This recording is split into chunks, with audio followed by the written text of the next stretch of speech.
तो चलिए स्टार्ट करते हैं। IIT में पूछा हुआ ये क्वेश्चन है, काफ़ी अच्छा क्वेश्चन है। देखते हैं ये क्वेश्चन कैसे सॉल्व होता है।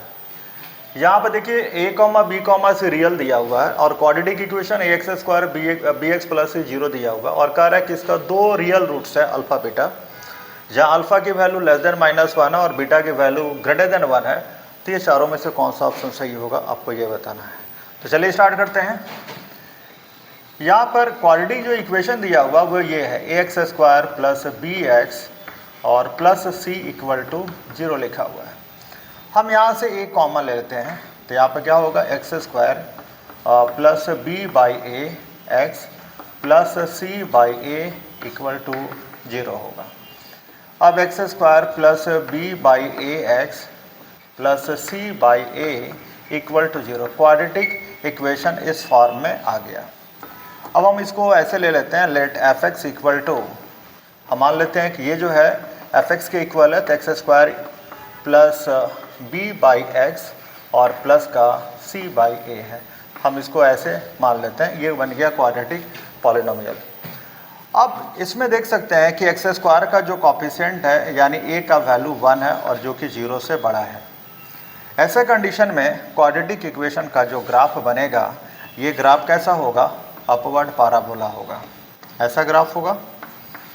और यहाँ पर रियल रूट्स दो बोला है कि अल्फा बीटा 2 रियल रूट्स है, इसका मतलब ग्राफ जो है अपवर्ड पैराबोला होगा और एक्स एक्सिस को 2 पॉइंट पर कट करेगा, अल्फा और बीटा पर। तो कुछ इसका ग्राफ ऐसा होगा, ये अल्फा होगा और इसको हम लोग बीटा कहेंगे। इसके बाद यहाँ पर लिखा हुआ है कि अल्फा -1 से छोटा है, इसका मतलब ये हुआ कि -1 कहीं यहाँ पर होगा, यहाँ पे -1 होगा।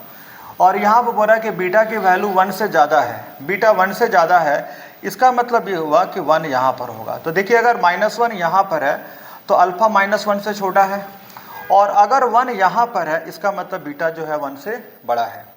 अब इसके बाद से देखिए -1 पर जो फंक्शन की वैल्यू होगा ये क्या होगा? f(-1) होगा, ये होगा।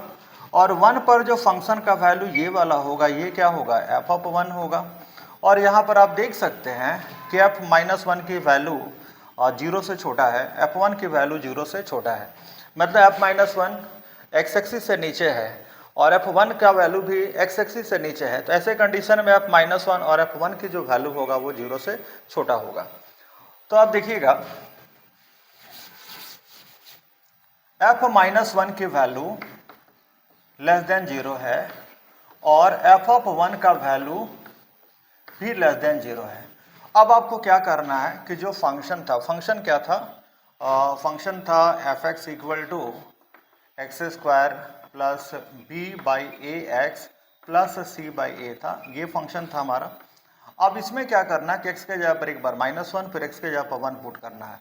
तो जब यहाँ पर हम -1 पुट करेंगे तो यहाँ पर 1 होगा, यहाँ पर -1 पुट करेंगे तो -b/a होगा और यहाँ पर c/a होगा और इसकी वैल्यू लेस देन 0 होगा। अब फिर से फंक्शन में x के जगह पर 1 बैठाएंगे तो यहाँ पर 1 बैठाएंगे तो 1 होगा, यहाँ पे 1 बैठाएंगे तो b/a होगा, इसके बाद से यहाँ पे क्या होगा? c/a होगा और ये लेस देन 0। अब आप देख सकते हैं कि 1 प्लस c/a माइनस b ये लेस देन 0 है, यहाँ पर ये देख सकते हैं। इसके बाद से 1 प्लस c/a, यहाँ पे b/a लिखा हुआ है और 1 प्लस c/a प्लस b/a, इसकी भी वैल्यू लेस देन 0 है। अब यहाँ पे सब कुछ सेम है, यहाँ पर 1 प्लस c/a माइनस b/a है, यहाँ पर 1 प्लस c/a प्लस b/a है। अब ये दोनों को हम लोग कंबाइन करके लिखते हैं, तो यहाँ लिखेंगे 1 प्लस c/a और यहाँ पर देखिए माइनस b/a है और यहाँ प्लस b/a है, तो हम मोड लगा करके हम इसको ऐसे लिख सकते हैं mod b/a और ये दोनों का वैल्यू जो है वो 0 से छोटा होगा। तो ये हमारा आंसर है और आंसर कौन सा करेक्ट होगा? यहाँ पर ऑप्शन नंबर 2।